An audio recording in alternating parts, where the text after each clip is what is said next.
Bienvenue dans ce tutoriel consacré au module cuisine d'Elsa Gestion. Ensemble, nous allons voir comment créer une recette étape par étape de la manière la plus efficace possible.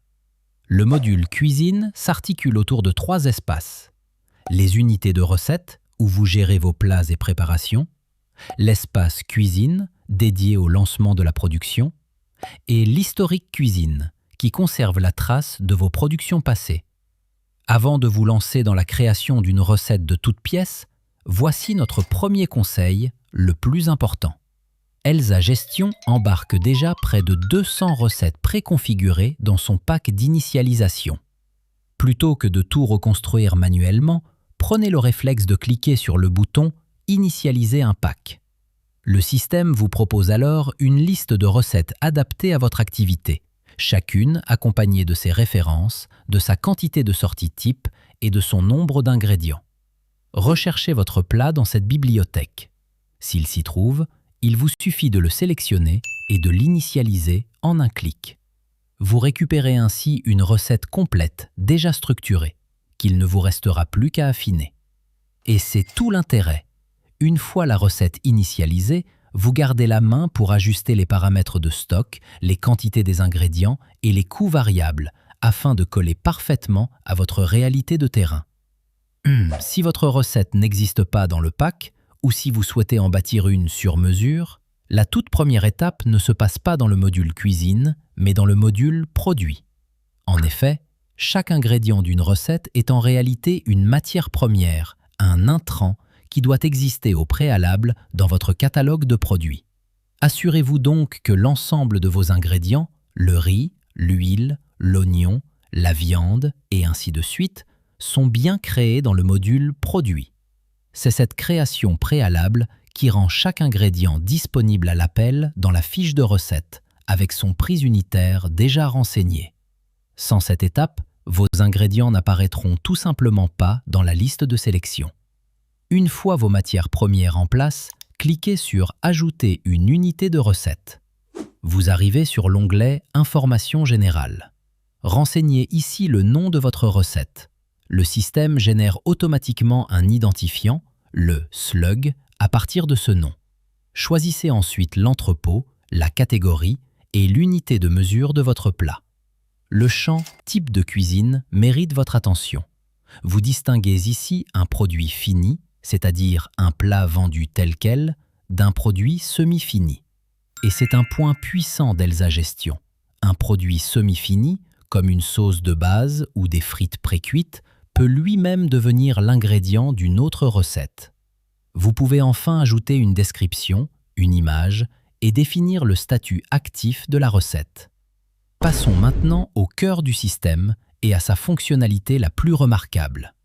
Elsa Gestion dispose d'un moteur intelligent entraîné sur de très nombreuses recettes de référence. Dès l'instant où vous saisissez le nom de votre plat dans les informations générales, ce moteur se met au travail. Rendez-vous dans l'onglet « Paramètres de stock ».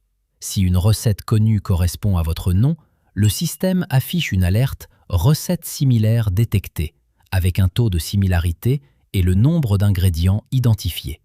Il vous suffit alors de cliquer sur « Appliquer cette recette » et la magie opère. Tous les ingrédients sont ajoutés automatiquement, chacun avec une quantité proposée de façon dynamique et son coût calculé instantanément.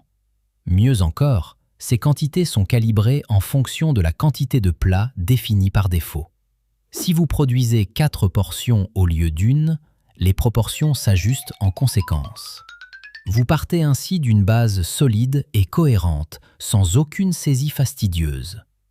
Toujours dans l'onglet « Paramètres de stock », prenez le temps de configurer la production. La section « Conditionnement » vous permet d'indiquer par exemple une marmite de 25 kg et son contenu en unités. Le champ « Quantité cuisine » par défaut est essentiel. C'est lui qui sert de référence à tout le calcul des proportions évoquées précédemment. Plus bas, la section « Tarification » définit votre seuil d'alerte de stock, votre prix de vente, pour lequel un bouton « Suggérer » peut vous épauler, votre taux de marge cible et la taxe applicable. Chaque ingrédient appliqué reste entièrement modifiable. Vous pouvez ajuster sa quantité, et le coût total se recalcule aussitôt en multipliant la quantité par le prix unitaire de la matière première. Pour chaque ligne, vous choisissez un mode de saisie, la quantité directe, exprimée dans l'unité de stock, ou le profil recette, qui résonne en conditionnement d'achat.